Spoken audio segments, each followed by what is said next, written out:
गाँव के गोरी लगे बड़ी प्यारी, दिल मोरा करके चोरी करे सीना चोरी। गोरी गोरी गाँव के गोरी लगे बड़ी प्यारी, दिल मोरा करके चोरी करे सीना चोरी। तो जादू करी देले मोर चैन छिनी लेले, तो जादू करी देले मोर चैन छिनी लेले।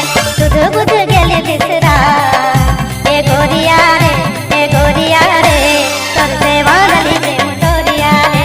ए गोरिया रे, ए गोरिया रे, तोर से वाली प्रेम डोरिया रे। गोरी गोरी गाँव के गोरी लगे बड़ी प्यारी, दिल मोरा करके चोरी करे सीना चोरी। गोटे बंगाल में धूम मचाने आ रहे हैं दीवाने दोस्तों डीजे दीपू बाबू। गाना बाजेला थोड़ी माने गठाई नाचे ना पूरी गाना कहां से बजा देर मजूर छोटा आदिवासी कलाकार सामने से। रिम झिम घटा बरसे, आए जो गोरी पास मोरा जिया कर से। आज इंडिया के सबसे बड़ी ग्राउंड के हम लोग आज चुनरी हटा गोरी तोय सर से, सुंदर मूर्तिया देख दे गोर से। कैमरामैन के सामने रहा तोय मन मोही ले ले मोरा काबू करी ले ले, तोय मन मोही ले ले मोरा काबू करी ले ले। बुध बुध गेले बिसरा ए गोरिया रे, ए गोरिया रे, तोर से बांधली प्रेम डोरिया रे। ए गोरिया रे, ए गोरिया रे, तोर से बांधली प्रेम डोरिया रे।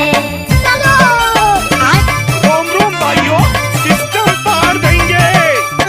भूया मन के नचाई के लगी इस गाना को प्रस्तुत करते हैं डीजे दीपू बाबू। ना पूरी गाना कहां से बजा देर मजूर छोटा आदिवासी कलाकार सामने से।